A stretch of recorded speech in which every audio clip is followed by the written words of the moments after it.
পটলের রসা। আমি আপনাকে এতটুকুন বলতে পারি, আমার রেসিপিটা ফলো করে যদি এইভাবে আপনি পটলের রসা রান্না করেন, তাহলে আপনার কাছে কেউ মাছ মাংস কোনোটাই ডিমান্ড করবে না। আসসালামু আলাইকুম সবাইকে, রান্নাবান্না এবং আমি চ্যানেল থেকে আজ আপনার সাথে শেয়ার করব পটলের রসা রেসিপি।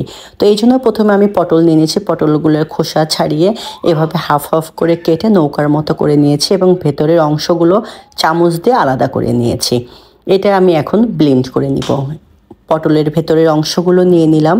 এর সাথে নিয়েছি চিংড়ি মাছ, সামান্য একটু লবণ দিয়ে দিয়েছি, স্বাদ মতো লবণ, 3টা কাঁচামরিচ, একটা রসুনের কোয়া, সামান্য পেঁয়াজ, ধনিয়া পাতা দিয়ে আমি এটাকে ব্লেন্ড করে নিব।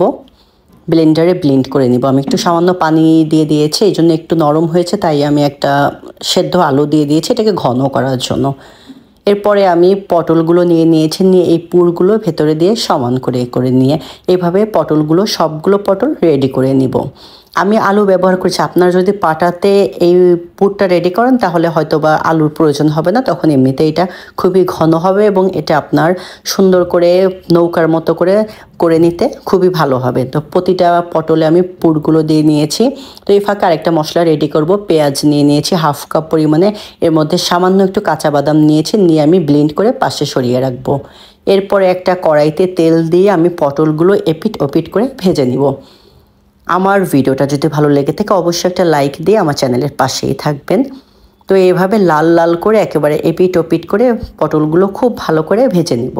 যত ভালো করে ভাজা হবে পটলটা খেতে ততই মজা লাগবে। তো এই তেলের ভেতরে আমি সামান্য পেঁয়াজ কুচি দিয়েছি, একটা তেজপাতা, 2টো এলাচ ও দারচিনি দিয়ে একটু ব্রাউন কালার করে নিব এবং ব্লেন্ড করে রাখা মশলাটা দিয়ে দিব। এরপর 1 চামচ পরিমাণে আদা রসুন বাটা, হাফ চামচ পরিমাণে হলুদ, হাফ চামচ পরিমাণে মরিচের গুঁড়া এবং 1 চামচ পরিমাণে লাল মরিচের গুঁড়া দিয়ে দিয়েছি, জিরা গুঁড়া দিয়েছি হাফ চামচ পরিমাণে, দিয়ে মশলাটা খুব ভালো করে কষে নিব। মশলাটা যত কষা হবে এই রেসিপিটা খেতে ততই মজা হবে। এবং পরবর্তীতে আমি যে পুরের বাকি অংশটুকুন ছিল এইটুকুন দিয়েও মশলাটা নিয়ে ভালো করে কষিয়ে নিয়েছি। এতে করে চিংড়ি মাছের ফ্লেভারটা পুরো তরকারিতেই আপনার একসাথে মিশে যাবে।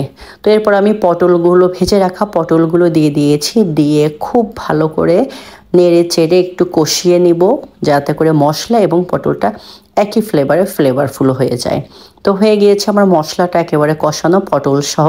তো এরপর আমি দিয়ে দিব পানি, সামান্য পরিমাণে পানি দিব, যাতে করে পটলটা খুব ভালো করে সেদ্ধ হতে পারে।